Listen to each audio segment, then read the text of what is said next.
Bonjour, aujourd'hui on se penche sur le cas de la nouvelle Renault Clio, la Clio 6, mais avant ça n'oubliez pas, si vous appréciez nos vidéos, et apparemment c'est le cas parce que vous êtes de plus en plus nombreux à nous suivre et ça nous fait évidemment extrêmement plaisir, un petit like ici en dessous ou encore mieux, n'hésitez pas à vous abonner. Allez, on va tout de suite rejoindre Fred pour parler de cette nouvelle Renault Clio. Salut Xavier, tu vas bien? Ça va, et toi?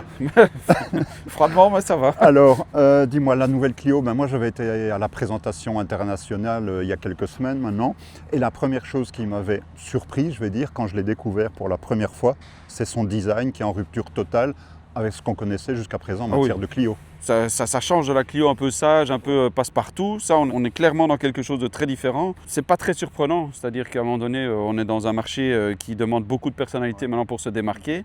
Et on connaît aussi le responsable du design Renault qui était chez Peugeot avant, qui est retourné chez Stellantis. Ouais. Et donc on retrouve certains gimmicks de personnalité dans la voiture.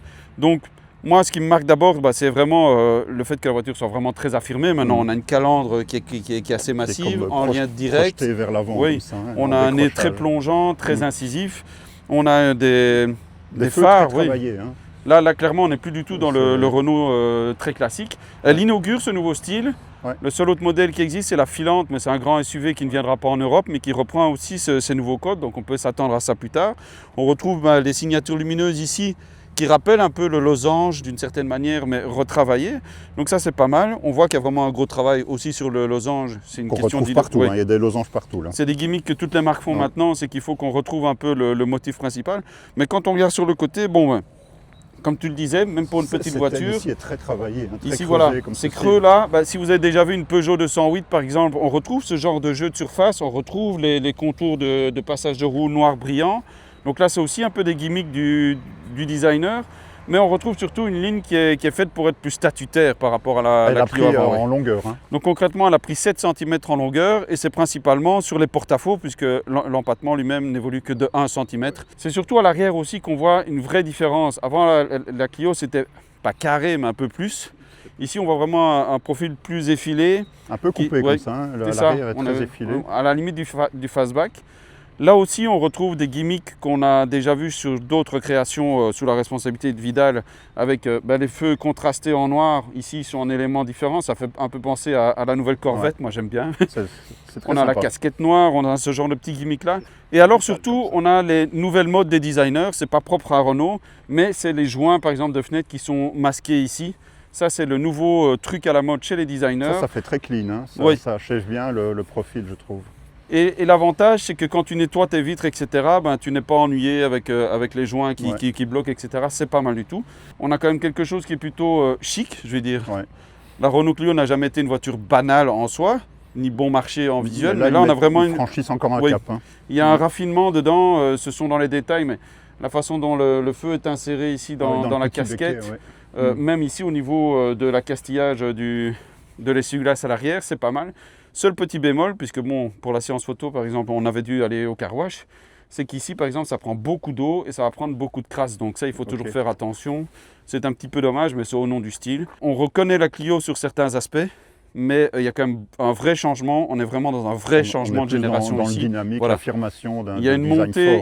Il y a une montée dans le statut de la voiture, et on le verra plus tard. C'est également le cas pour d'autres aspects de la voiture. Okay. Bon, Fred, cette nouvelle Renault Clio, elle a pris 7 cm en longueur. Est-ce que ça se ressent, par exemple, au niveau du volume de coffre? Eh bien non, en fait, grosso modo, sur la nouvelle Clio, la Clio 6, mon premier mauvais point pour moi, c'est que c'est quand même pas hyper pratique d'aller chercher la poignée là. C'est pour l'esthétique, mais voilà. C'est que concrètement, le volume en soi n'a pas vraiment changé. Donc pour une Clio normale, on est à 391 litres. Donc ça reste la même chose, et ça c'est bien.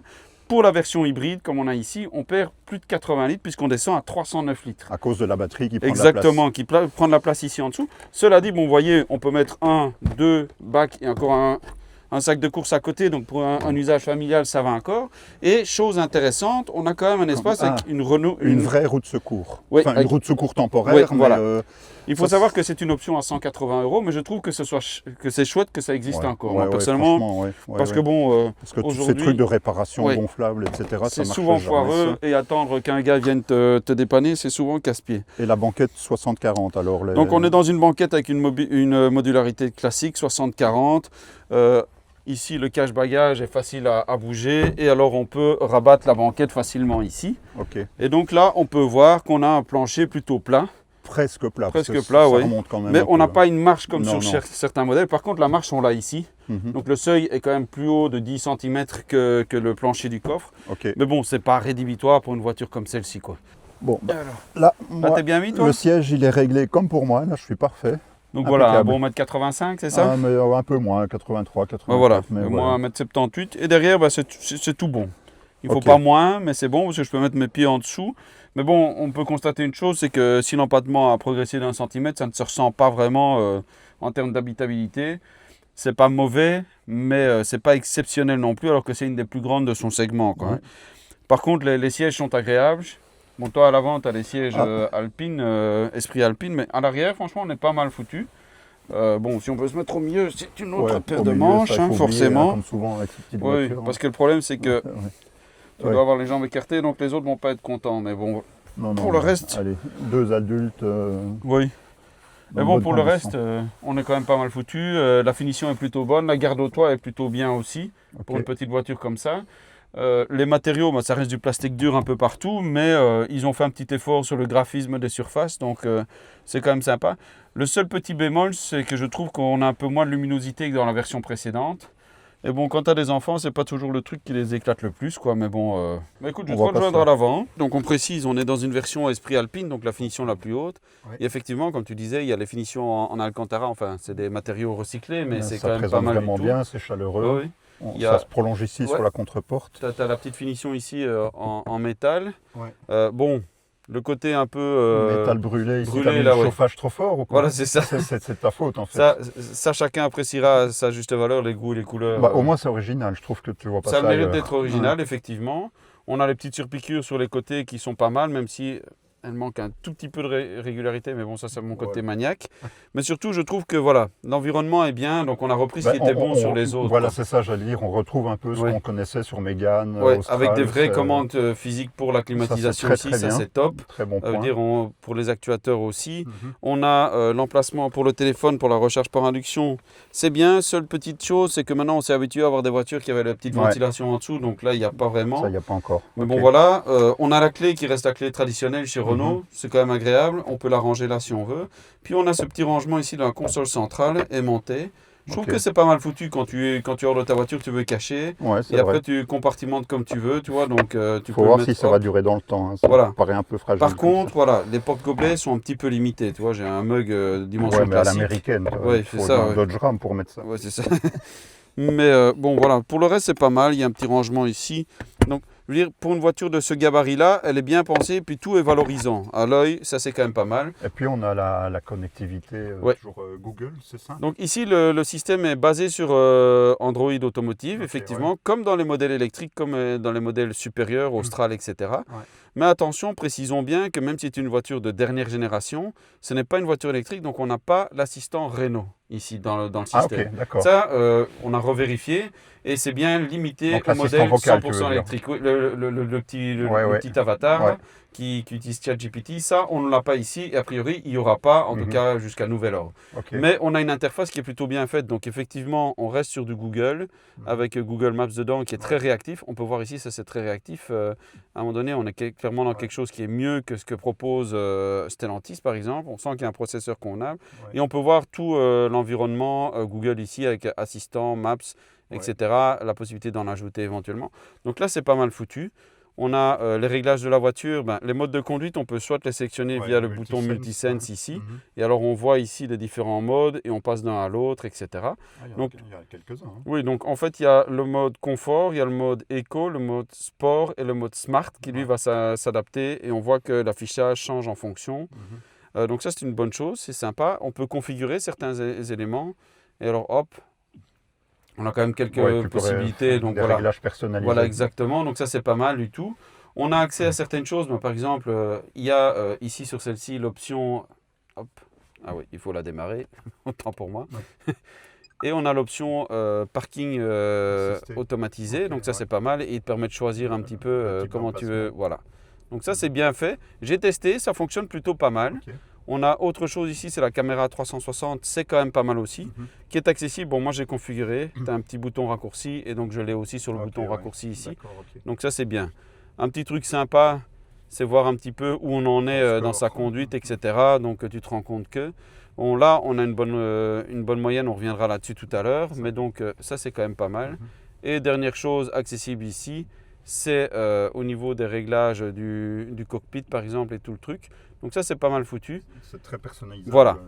Au niveau des assistances à la conduite, bien entendu, là par contre on a la même chose que sur tous les autres modèles, c'est le fameux mode perso, où on peut configurer tout ce qu'on veut, tout ce qu'on ne veut pas. Et toujours comme d'habitude, on a le petit bouton ici, on appuie 2 fois et on active ou désactive toutes les... Foutu, hein. Ça c'est ce qu'il y a de mieux sur le marché aujourd'hui je pense, clairement personne ne fait aussi bien. Chose intéressante, c'est qu'ils ont quand même le système One Layer, comme on dit, c'est-à-dire que quel que soit le menu dans lequel tu es, tu gardes accès aux raccourcis et aux commandes de climatisation principales. Donc ça, c'est quand même bien aussi. Je trouve que l'ergonomie est bien faite à ce niveau-là. Par contre... L'ergonomie, j'allais t'en parler. Les 3 leviers là, à droite du volant, ça commence à faire beaucoup. Je ne comprends pas qu'ils n'aient toujours pas trouvé une solution. Donc ils ont repris la boîte de vitesse ici, comme sur les modèles électriques, etc. En soi, ça va. Ça va. Sauf que des fois, tu veux mettre la marche arrière et tu fais aller l'essuie-glace. La radio en dessous, c'est un peu dommage quand tu as une interface aussi bien faite. Mais voilà. Ce module de commande audio, ça remonte au Clio des années 90. C'est ça. Mais bon, je trouve ça un petit peu dommage parce qu'il y a moyen de faire quand même mieux aujourd'hui. Tous les autres font mieux. Autre petit détail, voilà, les boutons ici, c'est haptique, mais c'est bien hiérarchisé. Donc, tu n'as pas de difficulté à les utiliser. Et ce qui demande vraiment des réglages, tu as encore des commandes physiques ici. Donc ça, franchement, c'est bien fait. Le petit volant sympa de l'Esprit Alpine ici, avec un peu d'Alcantara en dessous. Très agréable à prendre en main. Globalement, plutôt un bon bilan d'agrément de vie à bord. Et puis bon, tu as vraiment l'impression d'être dans une voiture de la catégorie supérieure. Exactement. Et bon, là, c'est un gros point en avant. Très cossu, très chaleureux. Il y a quelques plastiques durs, d'accord. Mais il faut voir le reste. Et même, ils sont texturés. Et je veux dire, nous, on est journalistes, donc on regarde ça. Mais monsieur et madame tout le monde ne passe pas son temps à caresser sa voiture. Mais l'impression est bonne. On a vraiment une belle impression de qualité. C'est valorisant, c'est très valorisant. Donc voilà, comme tu le disais, on a l'impression d'être dans une voiture du segment supérieur. Exactement. Quelque part. Maintenant, il ne reste plus qu'à voir si quand on roule, on est aussi dans le segment supérieur. Allons-y.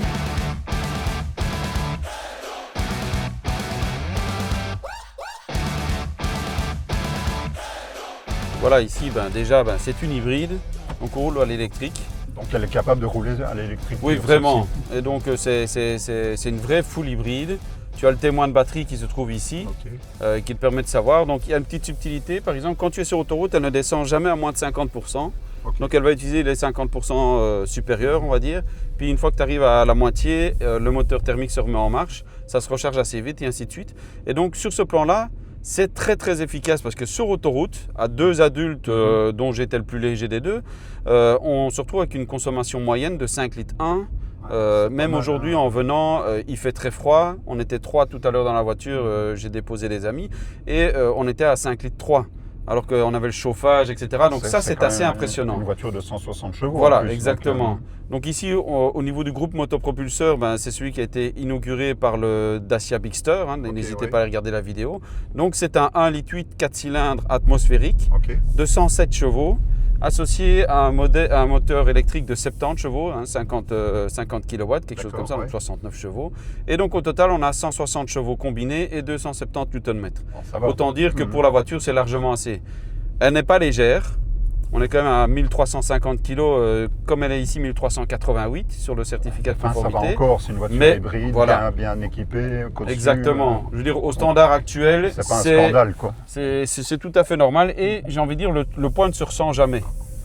Le seul moment où tu te dis que tu es dans une voiture qui doit quand même faire son poids, entre guillemets, c'est qu'elle est très cossue dans le roulage. Ici, on est sur des pavés, on passe des... Ça filtre bien, les petites irrégularités. Franchement, oui, je fais exprès de passer ici, sur les bouches d'égout, etc. Franchement, très bon filtrage. Tu les vois plus que... Et à la limite, parfois, tu les entends un petit peu, plus que tu ne les ressens. Donc, c'est vraiment très bien fait. Voilà, un casse-vitesse, hop.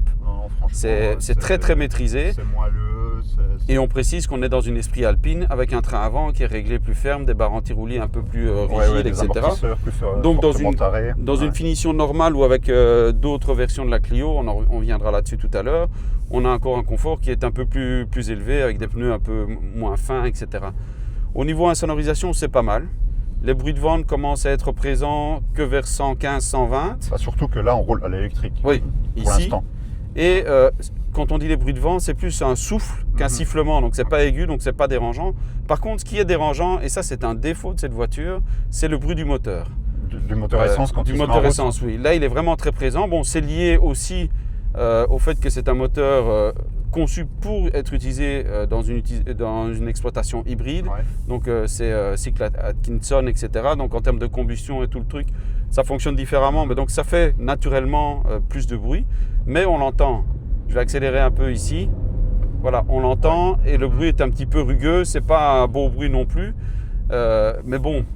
C'est pas non plus en conduite, assourdissant. En conduite urbaine, en conduite extra périurbaine, ça pose pas de problème. Sur l'autoroute, ça peut être un peu gênant parce qu'il est vraiment quand même présent, mais c'est pas non plus assourdissant, on peut continuer à parler. J'ai l'impression que par moment, il se met sur un régime qui n'est pas en rapport avec la vitesse d'évolution de la voiture. J'imagine que à ce moment-là, c'est quand il est en mode générateur pour recharger la batterie. Donc ça, c'est un peu perturbant. Ça, c'est perturbant, effectivement, et ça arrive beaucoup sur autoroute, parce que sur autoroute, il participe assez peu à la propulsion de la voiture quand tu as un rythme constant. Ouais. Par contre, comme je l'ai dit, comme il ne descend pas en dessous de la moitié de la charge à batterie, il la recharge souvent. Régulièrement. Et donc ça, c'est un petit peu dommage.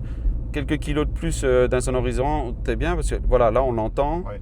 Et c'est ce bruit-là que tu as tout le temps, donc c'est un petit peu surprenant.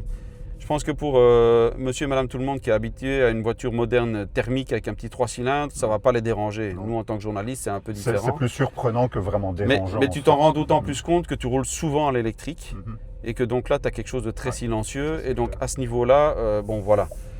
Pour le reste, c'est une Clio comme on y est habitué, c'est-à-dire une voiture très saine en conduite un peu plus dynamique. Est-ce qu'on peut dire que c'est une voiture à conduire ? Franchement, oui. Alors, c'est pas une voiture à conduire sportivement. Non, d'accord. On n'est pas dans une Peugeot 208. Procure un certain agrément. Mais c'est une voiture que tu prends et que tu as presque envie d'aller conduire pour le plaisir. Quoi. Okay, il y a des petits trajets, plutôt que de le faire en vélo ou à pied, tu vas prendre la voiture parce que c'est vraiment agréable. On peut le voir ici, voilà, hop, si on donne un petit coup d'accélérateur, là, voilà. Ça, c'est l'électrique qui permet d'avoir une réponse immédiate. Exactement. Donc, j'ai envie de dire, cette voiture se conduit vraiment comme une diesel, mais dans le sens où tu as du couple tout le temps. Ouais. C'est souple, ça ne consomme pas grand-chose. C'est plus raffiné qu'un diesel. C'est plus raffiné qu'un diesel malgré tout. Même si le bruit reste présent, c'est quand même pas non plus un bruit de tracteur non plus, mais voilà. Mais je veux dire, c'est vraiment ce côté agréable, très, très souple. Qui manquait peut-être même à la génération précédente où c'était un plus petit moteur thermique. Ici, on sent bien que le choix a été fait de façon intelligente pour amener de l'agrément de conduite. Alors, l'agrément de conduite, je le répète, au sens cela couler douce, rouler en souplesse. Dynamique, mais pas sportif éventuellement. Exactement, parce que le train avant est très compétent. La voiture est plutôt agile. Le train arrière est moins joueur que sur la génération précédente, il est mieux assis, ce qui n'est pas plus mal. Et encore ici, on est en pneus hiver, je le précise, donc avec des pneus été, ça sera encore plus rigoureux. Donc franchement, c'est pas mal. On rappelle qu'en bonne voiture hybride, donc ici, on a deux modes quand on conduit. Il y a le mode drive où on n'a pas de frein moteur et le mode B qui lui apporte un peu de récupération et de frein moteur en plus. Mais tu ne sais pas jouer avec des palettes de régénération. Mais bon, c'est un petit coup ici et tu n'as que deux niveaux, mais qui sont très bien calibrés tous les deux. Par définition, tu vas être sur autoroute, tu te mets en mode D et le reste du temps, tu es en mode B et c'est très bien, ça fonctionne très bien. Et donc, tu n'as pas de one pédale non plus. Oui. Parce qu'il ne faut pas oublier que ça reste quand même une petite batterie. Donc, donc voilà, au niveau. Franchement, je trouve que. Bilan dynamique, bilan confort de roulage. Top, franchement, c'est bien. Et moi, ce qui m'a vraiment impressionné, c'est qu'il faut préciser, on a une voiture, moi, quand je l'ai prise, elle avait 500 km au compteur. Ouais, donc, le moteur n'est même pas encore réellement rodé. Donc les consommations vont sûrement encore descendre au fur et à mesure que vous allez rouler avec, surtout en ville, où là il est encore un petit peu, vert, quoi.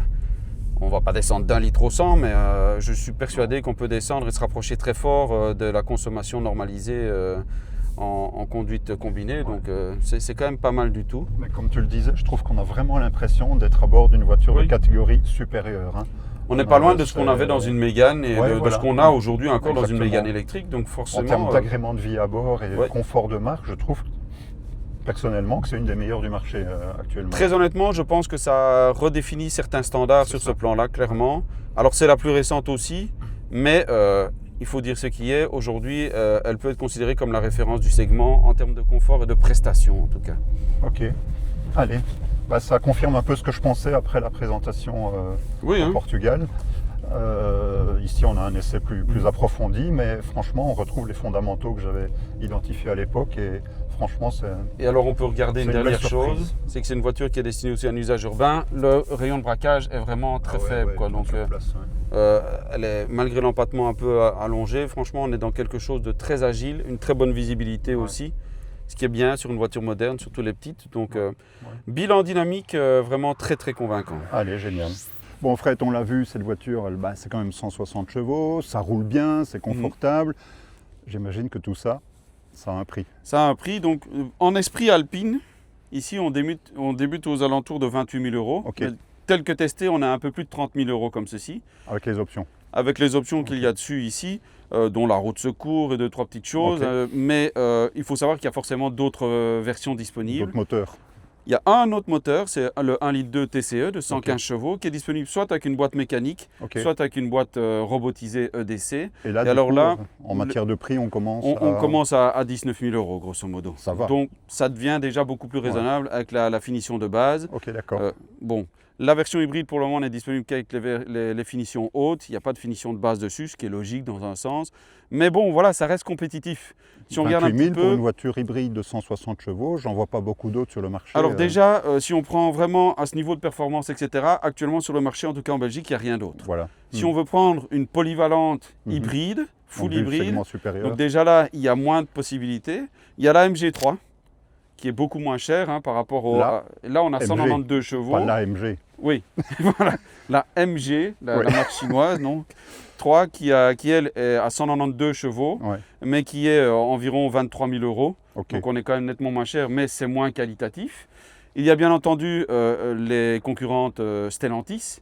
Et là, principalement, on a la Corsa à la 208, mais qui sont à 145 chevaux, avec des prix qui sont un petit peu en dessous, mais un peu moins bien équipés également, et surtout qui consomment un petit peu plus.